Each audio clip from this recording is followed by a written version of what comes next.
Salve galera, firmeza? Faz um tempinho que eu não postava vídeos, né, referente aí a temas específicos de química, física, biologia, e tô retomando com esse tema agora e vou tentar pelo menos uma vez por mês fazer uma temática um pouquinho diferente, pegar um tema que possa ser um tema que possa cair lá no Enem, principalmente no Enem, tá? Não, e outros vestibulares também, é claro. E se a gente fosse parar para analisar um tema que não vou falar que é certeza, vai, porque a gente não tem certeza de nada. Mas um tema que é conveniente para os vestibulares e principalmente o Enem é o coronavírus. Não tem outro jeito, né? É um assunto aí que a mídia está destacando bastante e, querendo ou não, o Enem pega essas informações, associa com os conhecimentos prévios dos alunos e aplica nas provas. Então, tudo leva a crer que biologia, geografia, deva aparecer esses conceitos, tudo bem? Primeiro, coronavírus, né? Muitas pessoas escutam, né? Mas poucas pessoas sabem o que que é, como que funciona, o que que é isso, né? Primeiro, antes de falar do coronavírus, a gente tem que saber o que que é um vírus. O vírus, durante muitos anos e muitas referências bibliográficas, alegava que o vírus não era um ser vivo. Porque, de acordo com os conceitos taxonômicos, para ser um ser vivo tem que ter uma célula, tem que ter uma membrana plasmática. E o vírus não tem isso. A constituição básica de um vírus é o quê? É um envoltório de proteína, chamado capsídeo, e dentro desse capsídeo tem DNA ou RNA, nunca os dois. Tá? Então, o material genético do vírus ou é de RNA ou de DNA apenas, tá bom?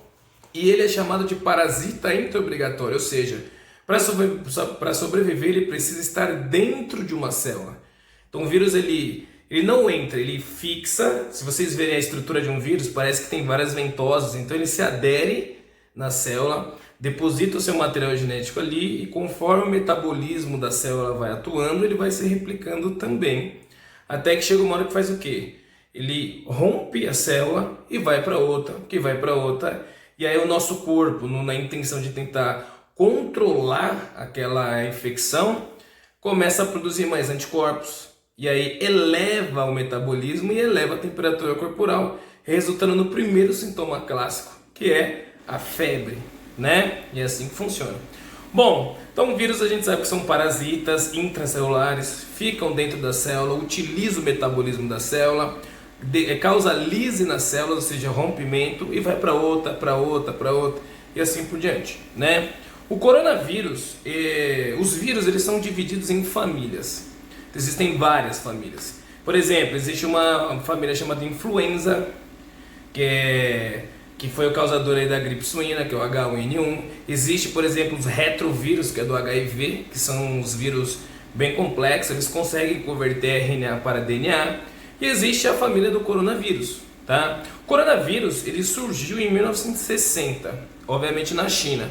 Isso eu estou falando, não vi em referências, mas muito provavelmente o clima, a população deve influenciar a inserção desse vírus naquele país, né? Muito bem, então o primeiro relato foi em 1960, muito comum em crianças, então crianças constantemente eram infectadas, sentiam quadros de gripe simples, como dor de garganta, tosse, né, febre e assim por diante. Só que em 2003 teve um caso de coronavírus que começou a causar síndromes agudas, síndromes respiratórias agudas, que ficou conhecido como SARS. Até hoje, em referências, o pessoal chama de gripe SARS, que causou até algumas mortes. Um caso assim, que despertou uma atenção na OMS, Organização de Saúde Mundial, e ficou conhecido por esse relato, gripe SARS, né? Em 2013, esse coronavírus também apareceu na Arábia Saudita, causando também doenças, que foi conhecido como MERS coronavírus, né? Então ficaram esses dois casos aí dessa família conhecida como coronavírus. Passaram-se um tempo, hoje a gente tem esse Covid-19, que é uma nova versão desse coronavírus, muito mais séria, muito mais ativa. Então esse vírus ele tem uma atividade viral muito maior e causa sintomas sérios. E como aí as pessoas não têm anticorpos ainda, não têm uma imunidade específica para essa atividade viral, muitas acabam tendo seu sistema imunológico afetado e as mortes acontecem, né? Bom, o X da questão é o que é isso importante, como isso poderia cair no Enem. A gente sabe que vírus são estruturas simples, né? E eles sofrem alterações por seleção, ou seja, os fatores externos influenciam no material genético do vírus. O material genético do vírus é um material pequeno, é uma sequência pequena, né? À toa que hoje em mídias atuais aí falam que já foi possível fazer toda a leitura do material genético do coronavírus. Inclusive teve alguns cientistas, 2 cientistas brasileiras que já fizeram essa sequência em outros laboratórios também. Só que por que tem essas alterações constantes? Se parar para analisar, uns 5, 6 anos atrás, todas as doenças do momento era causada por vírus. Então vamos citar algumas. Teve a dengue, teve o ebola, chikungunya, aí teve outros casos, né, febre amarela e assim por diante. Então, normalmente as doenças que aparecem têm uma tendência a ser causadas por vírus. Então, o vírus ele sofre alterações simples. Eu costumo falar que o material genético do vírus é um caderno. Pensa no caderno como se fosse um fichário. Caderno e fichário é aquele que você abre, coloca folhas e vai colocando folhas ou retirando. Então, pensa assim, que o material genético do coronavírus ou de qualquer outro vírus é um fichário. Existem poucas informações ali, ou seja, existem poucas folhas.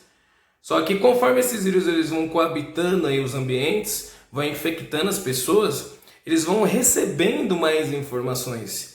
E nessa recepção de informações, você vai alterando o material genético do vírus, ou seja, você vai enriquecendo o material genético do vírus, e esse aumento de informações torna ele com atividade viral muito maior, podendo resultar em novas doenças, em novas viroses, doenças cada vez mais fortes, certo? Então é mais ou menos isso. Então, por meio de seleção, o vírus tem uma tendência a sofrer alterações.